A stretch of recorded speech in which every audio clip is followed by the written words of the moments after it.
get lost? All right. So now this is one of my favorite moments. This is going to be stage right. I'm going to take you through the stage right area as you would enter from. This is where the kids want you. They'll come right from their band. You'll experience kind of how the kids are going to come into these spaces, and then we'll huddle up in here, and I'll talk to you some more in here. So come on through.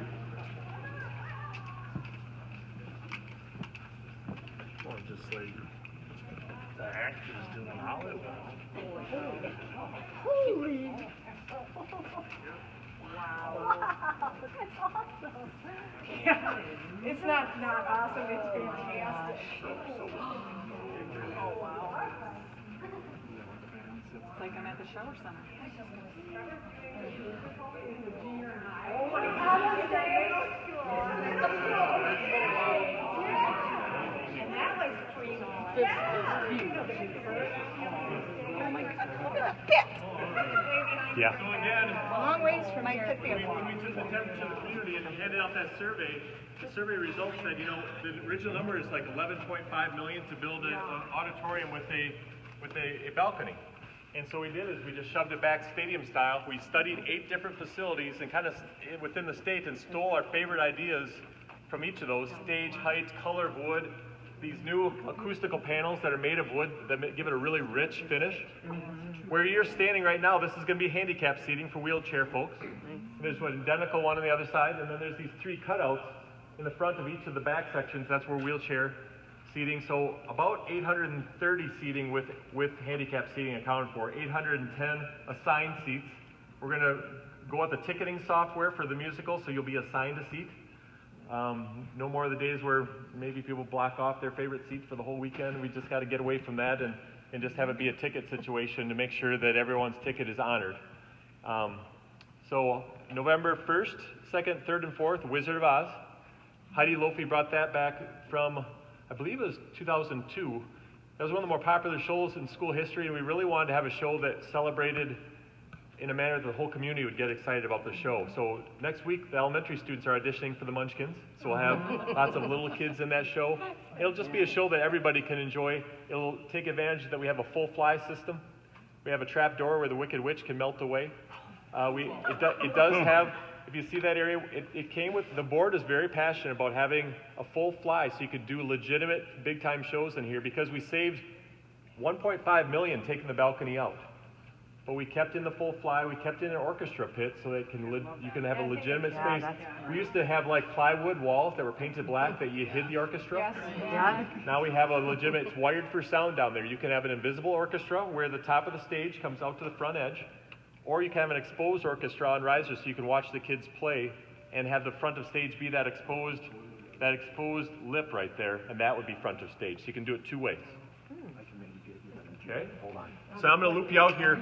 As I take you out here, I want to tell you about another feature of the space. As we toured those 8 facilities that summer of 2016, everyone we talked to said, we made our lobby too small. Our lobby's too small. You go to intermission and it's wall-to-wall people. So we supersized the lobby for 2 reasons. A, the lessons learned for transitional times during the beginnings and endings of concerts, but also because we feel like the lobby can be a space unto itself. We may not use this 365 days a year, but we think that lobby could be used for a parents' night for the soccer team, for the class of 1988 to have a gathering and meet in there, and have a social, set out some refreshments, and have a place to meet before you go to the football game. So I'm going to take you there.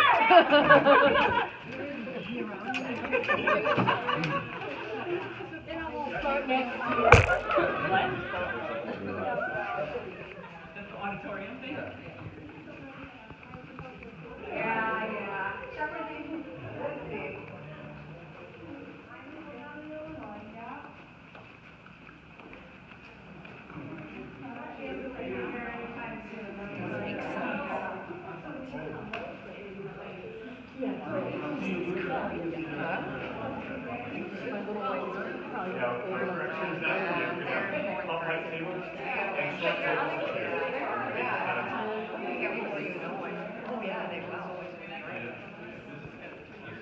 So this space is so new that the furniture hasn't even arrived yet. We're going to have short and tall pub and regular sized tables and chairs. This will hold 150 seating and 300 people standing. And on our software, Jenny Boyd has a form on there where you can sign out the auditorium for use. There's separate sign-outs. You can just sign out the lobby, and we keep the auditorium locked off, and the lobby would be its own space. We're thinking for maybe a Rotary event, or the band's talked about having a little jazz event here where you don't use the full stage, but it's got acoustical paneling just like the main house out here, so it sounds very good too. Okay? What part of the overall 5-building project, the $42 million referendum, was out with the porta potties and the white shed and in with a legitimate concession stand.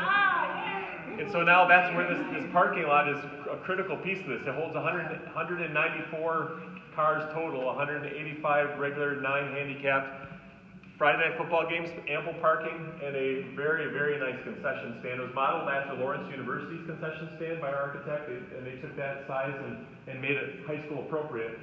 And what we did is we lost so much green space here that the school board voted to purchase the Gaiman trucking property. Gary Gaiman is ready to shut down his trucking depot over there across from the village, and he very reasonably, just for assessed value, sold that to the district. We're turning that into the JV baseball diamond because it's 4 1/4 acres over there, so that'll be a new baseball diamond. You'll walk from the soccer bleachers through the woods there. We're going to have a trail, and then you go out onto that green space. And then nights and weekends, the village will be able to use it for flag football, soccer, any of that youth programming that Tony Dobson coordinates. So it'll be joint spaces, just like we do in Slinger. Community park.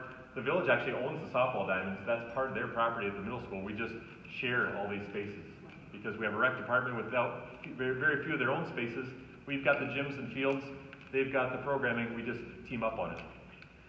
Because this space, a lot of our green space got eaten up here. Okay, so this is full-time, just a practice field and track. And we just expanded the track to a 7th and 8th lane. That money came out of fund balance because the referendum dollars, that was not a question on the referendum, was renovating the track. So we came out of operational dollars to make the track a regulation track. And because of the concession stand, because of the parking, all the things we have here, the WIA has already contacted us and asked if we would host some postseason track tournaments this coming spring, because they feel like our athletic complex is now one of the better attractions in the state. So. Darren,